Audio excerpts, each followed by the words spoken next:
우선 앵클 조인트는 힌지 조인트로 탈러스 그리고 티비아하고 피뷸라에 있는 말레올러스하고 아티큘레이션 하게 되고, 프라임 액션은 플란탈 플렉션과 돌설 플렉션입니다.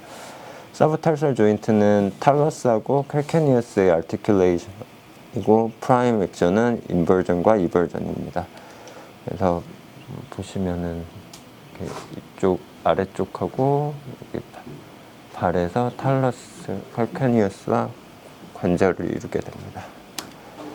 그래서 근육은 세 가지로 나눠지게 되는데, 엔테리어, 그리고 레터럴, 그리고 포스테리어 이렇게 나눠지게 됩니다. 앞쪽에는 티비알리스 엔테리어와 익스텐서 머슬이 위치하겠고, 딥 피뷸라 널브의 이너베이션을 받게 됩니다. 레터럴 컴파트먼트로는 피뷸라리스 롱고스와 브레비스 널브 이너베이션은 슈퍼피셜 피뷸라 널브의 이너베이션을 받게 됩니다. 그래서 앞쪽하고 옆쪽에 있는 근육도 있고, 이제 포스테리어 쪽은 슈퍼피셜과 딥으로 나눠지겠고, 슈퍼피셜에는 게스트로크네미어스, 플랜타리스, 솔레우스 머슬이 있게 되고, 딥 안쪽으로는 이제 팜리티우스 그리고 플렉서 머슬, 티비알리스 포스테리어가 위치하게 됩니다. 신경은 티비알 너브의 이너베이션을 받게 됩니다. 여기 보시면은 뒤쪽은 티비알 너브, 앞쪽으로는 이제 레터럴 사이드로 슈퍼피셜 피뷸라 너브와 앞쪽에 딥 피뷸라 너브의 이너베이션을 받게 됩니다. 알터리는 엔테리어, 포스테리어, 티비알 아터리와 피뷸라 아터리의 블러드 서플라이를 받게 됩니다. 리가멘트는 이제 크게 서브탈살, 그리고 트랜스버스 탈살, 탈로네비큘랄, 칼카니어 큐보이드 쪽으로 해서 리가멘트들이 위치하게 됩니다. 이제 발에서 좀 중요한 거는 알치인데, 롱지튜디널 하게는 두 개의 알치가 있고 트랜스버스 아치가 있게 됩니다. 롱지튜디널 알치 레터럴 사이드는 칼카니어스, 큐보이드, 네 번째, 다섯 번째 메타탈살 분이 형성을 하겠고, 메디알 사이드는 칼카니어스, 탈러스, 네비큘랄 세 개의 큐니폼, 그리고 세 개의 메디알 탈살분이 메디알 알치를 형성하게 됩니다. 트랜스버스 아치는 이렇게 엔테리어 탈살분과 첫 번째에서 다섯 번째의 메탈 탈살분이 트랜스버스 아치를 형성합니다. 무브먼트는 돌살과 플랜탈 플렉션, 그리고 인버전과 이버전이 있겠습니다. 우선 플랫풋은 메디알 롱지튜디널 알치가 디미니시 되거나 사라진 것으로, 이제 발바닥이 그라운드를 닿을 때 발이 전반적으로 다 닿게 되면서 플래트닝 하게 되는 것으로 프로네이티드 풋과 관련이 되겠습니다. 그리고 게이트 시에 풀 럭킹이 실패해서 발생하게 되겠고, 메디알 롱지튜디널 알치 unusual biomechanical alteration에 의해서 일어나게 됩니다. 그래서 일반적으로 발의 알치는 패시브하게는 이제 플랜탈 아포뉴로시스와 리가멘트에 의해서 유지되고, 다이내믹하게는 이제 머슬 텐던의 서포트를 받게 됩니다. 이러한 아치는 이제 발에 중요한 역할을 하게 되는데, 이런 게 무너졌을 때 머스큘러 스켈레탈 디스오더로 발전할 수 있겠고, 이런 머스큘러 스켈레탈 디스오더에 의해서 플랜탈 널브나 베슬들이 컴프레션 될 수 있겠습니다. 그래서 플랫풋 컴포넌트로는 풀풋의 에이비덕션과 스피네이션 되고, 탈살 헤드의 디스플레이스먼트가 엔테로메디알 그리고 다운월드 하게 됩니다. 칼카니움은 이버전과 돌시플렉스 되게 되어 있고, 네비큘라는 돌소레터럴하게 서브럭스에 되어 있습니다. 그리고 메디알 컬럼이 레터럴 컬럼보다 더 길어지게 됩니다. 그래서 이제 리가멘트로는 플랜탈, 그리고 스프링, 델토이드 리가멘트, 그리고 엔테리어, 포스테리어, 티비알 텐던, 플랜탈 머슬들이 늘어져 있고, 아킬레스 텐던과 페로니우스 텐던은 반대로 숄트닝 되어 있게 됩니다. 그래서 여기 스프링 리가멘트하고 델토이드, 그 포스테리어 티비얼 텐던이 스트레치 되게 됩니다. 플랫풋은 이제 성인에서 15에서 20%까지 어펙팅 하게 되고, 플랫풋의 3분의 2는 플렉시블한 플랫풋이고, 리지드한 플랫풋의 가장 흔한 원인으로는 탈살 코알리션이 있겠습니다. 클래시피케이션 보시면은 우선 콘제니탈과 어콰이어드로 나눌 수 있겠고, 콘제니탈은 다시 리지드와 플렉시블로 나눌 수 있겠습니다. 리지드 플랫풋 같은 경우에는 스트럭처럴 버니 이제 에브노멀리티에 의해서 발생이 되겠고, 플렉시블은 피지올로직한 것에 의해서 발생을 하게 됩니다. Acquired Flatfoot 같은 경우에는 이제 다양한 디포미티와 증상들이 같이 있는 컴플렉스한 디스오더입니다. 영향을 주는 요인으로는 이제 스프링 리가멘트, 그리고 포스테리어 티비알 텐던, 델토이드 리가멘트, 그리고 타르살 헤드의 마이그레이션, 인터오시어스 리가멘트, 그리고 게스트로크네미어스 타이트네스, 아킬레스 텐던, 제누 발굼, 그리고 메디알 또는 안테리어의 무릎, 그리고 로백이 영향을 줄 수 있겠습니다. 리스크 팩터로는 비만, 그리고 하이퍼텐션, 당뇨, 그리고 하이 임팩트 스포츠, 류마토이드 아스라이티스, 세로네거티브 아스로패시 등이 리스크 팩터입니다. 스테이지를 나눠보면은 스테이지 1은 디포미티가 없는 경우고, 2A는 모더레이트한 플렉시블 디포미티가 있는 경우, 2B는 시비어한 플렉시블 디포미티가 있으면서 탈로 네비큘란 조인트나 서브탈살 임핀지먼트가 동반되어 있는 경우입니다. 스테이지 3는 픽스드 디포미티가 있는 경우고, 스테이지 4는 하인드풋 발거스가 있는 경우로, 4B 같은 경우에는 확실하게 앵클 아스라이티스가 있는 경우 4B로 진단할 수 있겠습니다. 진단은 피지컬 이그잼, 그리고 풋프린트 아날라이시스, 엑스레이, 그리고 초음파, MRI, CT 등을 해볼 수 있겠습니다. 초음파하고 MRI는 포스테리어 티비알리스 텐던의 이상 유무를 확인하기 위해서 시행해 볼 수 있는 것이고, CT는 세컨더리 우웨이를 룰아웃하기 위해서 확인을 해볼 수 있겠습니다. 그래서 이 사진에서 이렇게 똑바로 섰을 때 보통은 4번째하고 5번째 발가락까지만 보이는데, 이제 플랫풋 같은 경우에는 더 많은 발가락들이 보인다고 해서 투메니 토 사인이라고 합니다. 그리고 이제 메리스 앵글로 탈러스에서부터 이렇게 일직선으로 내려오는 선, 그리고 메타탈살에서 이렇게 올라가는 선을 그었을 때 이 앵글이 패럴럴 해야 되는데, 여기서 이제 마일드한 경우에는 0도에서 15도, 모더레이트한 거는 15도에서 40도, 시비한 거 40도 이상의 이제 앵글이 나오는 경우 진단을 할 수 있겠습니다. 그래서 여기처럼 이제 12도 각도가 보이면은 플랫풋으로 볼 수 있겠습니다. 그리고 칼카니얼 피치는 이제 정상적으로 17도에서 32도까지를 정상으로 보는데, 플랫풋은 17도 미만으로 이렇게 각도가 16도 되면은 이제 플랫풋으로 진단을 할 수 있겠습니다. 레터럴 탈로칼카니얼 앵글도 정상적으로 25에서 45도가 돼야 되는데, 그 이상이 되면은 플랫풋으로 진단할 수 있겠습니다. 사인은 칼카니얼 이버전, 그리고 벌징 네비큘라, 메디얼 롱지튜디널 알체 플래트닝, 그리고 발의 익스터널 로테이션과 에이비덕션이 있습니다. 증상으로는 메디얼 롱지튜디널 알체 페인, 위크네스, 퍼티그 등이 있고, 그리고 웨이트 베어링 액티비티 시에 증상이 더 심해지게 됩니다. 버닝 센스, 크램핑, 스티프네스, 앵클 스프레인 등의 증상이 나타날 수 있겠고, 하지만 이런 증상들이 클리니컬 디포미티하고 항상 코릴레이트 하진 않습니다. 치료는 우선 디포미티가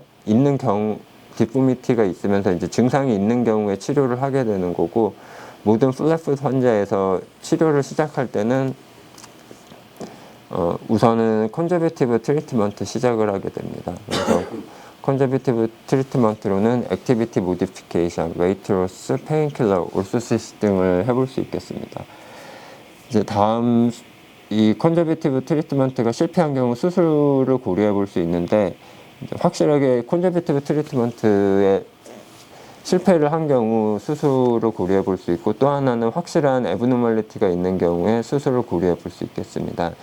수술을 할 때 세개 조인트의 디포미티를 좀 봐야 되는데, 그게 탈로 네비큘러, 그리고 티비오 탈살, 그리고 미드풋 조인트의 디포미티를 좀 보고서는 수술을 정해야 되겠습니다.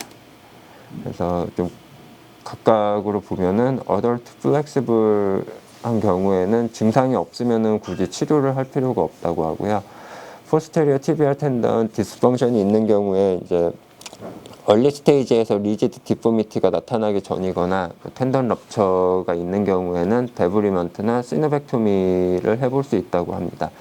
근데 여기서 텐던 럽처가 있다고 해가지고 단순히 그 텐던 럽처만 수술을 한 경우에는 그렇게 플랫풋 디포미티에 대해서 이제 수술을 안 한 것과 비교했을 때 더 큰 이득은 없기 때문에 단독 수술보다는 이제 그 주변에 있는 것까지 업노멀리티까지 같이 봐가지고 전반적인 수술을 해야지 효과가 있다고 합니다.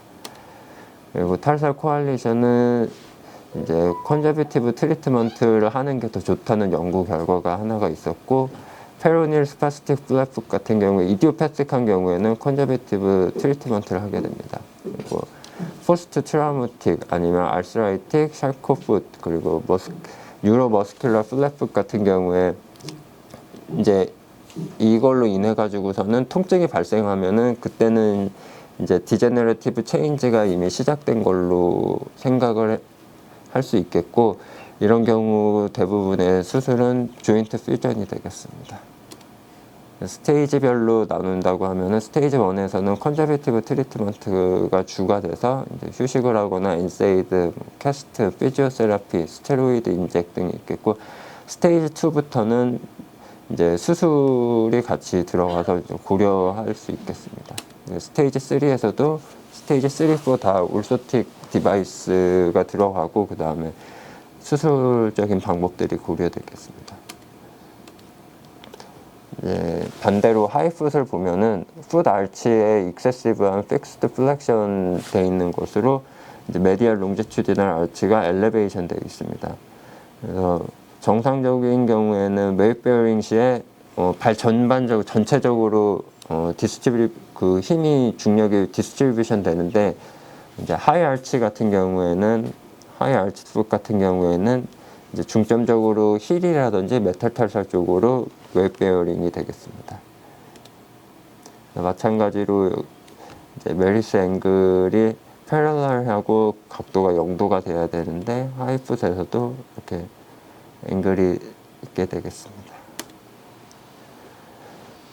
그래서 하이풋 같은 경우에는 발가락이라든지 발목에 이제 과도한 스트레스를 주게 되고 이게 통증이라든지 인스테빌리티를 유발하게 됩니다. 레터럴 앵클로 인스테빌리티가 있게 되면은 이제 트위스팅이나 트리핑 그리고 스프레인 등이 발생할 수 있게 되겠습니다. 하이 알치드 풋 같은 경우에 이제 플렉시빌리티가 떨어지다 보니까는 충격 흡수하는데 충격 흡수를 제대로 못하게 되는 걸로 알려져 있습니다. 그리고 하이 알치드 풋 같은 경우에 컴포넌트는 increased pitch, 그리고 하인풋의 바러스, 그리고 미드풋의 플랜탈 플렉션, 폴풋의 바러스와 에이디덕션 등이 있습니다. 그래서 한 연구에서 보면은 이제 하이풋 쉐입에 따라서 발의 이제 메케니컬 체인지가 하이풋 그 쉐입과 연관이 있다는 연구 결과도 있었습니다. 그리고 원인으로는 포스트 스트로크 파랄라이시스, 스피나 비피다, 세레브럴 팔시, 클럽풋, 머스큘러 디스트로피, 폴리오 등이 있습니다. 증상으로는 해멀토, 크로토, 그리고 풀 샥 앱솔션, 앵클 인스테빌리티, 메타탈설지아, 그리고 로어백, 힙, 니 페인, 플랜탈 파사이티스, 아킬레스 텐던과 플랜탈 파시아의 쇼트닝 등이 증상으로 나타날 수 있겠습니다. 진단은 플랫풋과 마찬가지로 이제 피지컬 이그잼, 엑스레이 할 수 있겠고, 그 이외에는 EMG나 NCV로 진단을 하는데 추가적인 도움을 받을 수 있겠습니다. 치료는 마찬가지로 논서지컬과 서지컬로 나뉘게 되고, 논서지컬한 거는 피지컬 세라피, 아이싱, 올소틱스, 그리고 앵클 브레이스, 나이트 스프린트, 페인 메디케이션 등이 있겠습니다. 이제 수술적으로는 플랜탈 파시아의 릴리즈, 텐던 트랜스포 설저리, 오스테오토미, 아르스로데시스 등을 해볼 수 있겠습니다. 이제 이렇게 해서 기초는 이렇게 전반적인 건 여기까지고요. 다음에 다른 이 윌리엄이라는 사람이 연구한 거에 따르면은 운동선수들에서 이제 다치는 그 인저리 패턴을 플랫풋이냐 하이풋이냐로 나눠서 연구를 했는데, 이제 하이 알치드풋 같은 경우에는 앵클이나 그리고 뼈 그리고 레터럴 사이드에 인저리가 많았던 반면에, 플랫풋 같은 경우에는 무릎이라든지 소프트 티슈 그리고 메디얼 사이드에 인저리가 많았다는 연구가 있었고, 그리고 또 이제 하이 알치드풋 같은 경우에는 많이 스티프한 경우가 많았는데, 반대로 플랫풋 같은 경우에는 좀 더 플렉시블한 경우가 많았다는 논문이 있었습니다. 그래서 보시면은 절대적인 숫자는 플랫풋이 더 많았기 때문에 이렇게 보이기는 하는데, 여기 보시면은 이제 베리 스티프와 스티프가 여기 플렉시블한 것보다 더 많았다는 거, 그리고 반대로 플랫풋에서는 이제 스티프한 것보다는 플렉시블한 게 더 많았다는 논문 연구 결과가 있었습니다. 그래서 이것으로 발표 마치도록 하겠습니다. 본과 조인트의 병이 있고요. 그 다음에 거기에 붙는 소프티슈의 병, 예를 들어서 페로니우스 텐던이라든가 ATF라든가, 그 다음에 뭐 여기서 엔테리어 티비알리스 이런 텐던의 병, 리가먼트 병 두 번째가 있을 거고, 그 다음에 세 번째는 위에서부터 라디에이팅 되는 병이 될 거고, 이렇게 세 가지로 정리를 하면 좀 더 좋은 정리가 될 수 있고요. 그다음 두 개의 발이라는 건 아까 말했듯이 플랫풋과 하이풋의 그 문제가 이제 메인이고, 플랫풋이라고 하는 건 디저너티브 체인지고, 여기서 이제 스폰딜로시스하고, 이게 쉽게 말하면 허리에 스파이너스토시스 이런 거하고 연관된다 이런 논문들도 있어요. 그래서 그거는 이제 이렇게 생각하시면 되는 게, 여기서 이제 스프링 리가먼트 위크니스 오는 거 하나, 그다음 두 번째는 페로니우스하고 특히 포스terior 티비알리스 위크니스가 두 번째, 이것과 동반된 아킬레스 텐든의 타이티니스가 이렇게 동반이 돼요. 그래서 그게 플랫풋을 만드는 기전이 되는 거고요. 하이풋은 일반적으로 젊은 사람에서부터 오는 경우가 많고 컨제니탈도 많지만, 가장 유명한 병 중에 하나 여기 빠져 있는데, 그 샤콧 메리오트 뚜렛인가, 그 CMT 디지즈라고 해가지고 이건희, 그 다음에 이건희 딸, 그 집안의 병, CMT 디지즈. 그거는 컨제니탈한 디지이긴 하지만 그거는 유로패스틱에서 하이풋이 온 거예요. 어쨌든 이 하이풋이 오는 거라고 하는 거는 아까 말씀드려서 이제 그 주로는 컨제니탈한 게 훨씬 더 많을 거고요. 그 다음에 컨제니탈한 게 CMT처럼 관절이 굳어요. 관절이 굳어서 딱딱한 관절이 되는 경우가 많고, 그 다음에 플랫풋은 알고 있는 디저너티브 체인지가 많기 때문에 관절 모양은 있지만 바닥에 깔리게 되고 전형적인 투메니 토 사인을 보이게 된단 말입니다. 발바닥에 딱 아치가 바깥으로 깔아앉아 가지고, 이때 탈로 나비클로 칼카닐 조인트 자체가 디스로케이션하고 위치가 변형되게 되는데요. 그걸 보고 우리가 이게 바닥으로 깔아앉는 걸 보고 얘기를 할 수가 있습니다. 그러니까 스프링 리가먼트 위크니스도 중요하지만 실제로는 머슬 위크니스, 특히 포스테리어 티비알리스 위크니스가 초래되면서 오는 거니까 스파이널 스트레스는 아주 흔하게 되겠죠. 당연히 흔한 병입니다. 나이가 들면 다 웬만한 점점 풋 아치는 깔아앉는다고 보셔야 됩니다. 그래서 풋 아치가 깔아앉게 되면서 여러 가지 병이 생기기 때문에 우리가 풋 아치가 깔아앉는 사람들에게 이제 인솔을 대주는 게 의미가 있습니다. 운동하거나 일상생활 하는 데 있어서 인솔을 대는 게 의미가 있는데, 우리가 아직 인솔은 하지 않고 있는데요. 실제로는 우리 그 인솔 자체를 이렇게 보셔야 됩니다. 그 필요 없는 인솔이 있어요. 너무 과다한 인솔이 있는데 그건 잘못된 거고, 노인들에게 있어서 아치가 깔아앉으면서 그 조인트 스트레스를 받는 것을 인솔로 커버해 주는 거는 그건 좋은 방법인데요.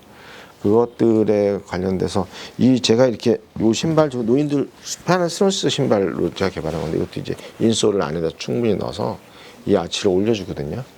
그러니까 스파이널 스트레스가 오면 플랫풋이 온다는 가정하에 이걸 한 거예요.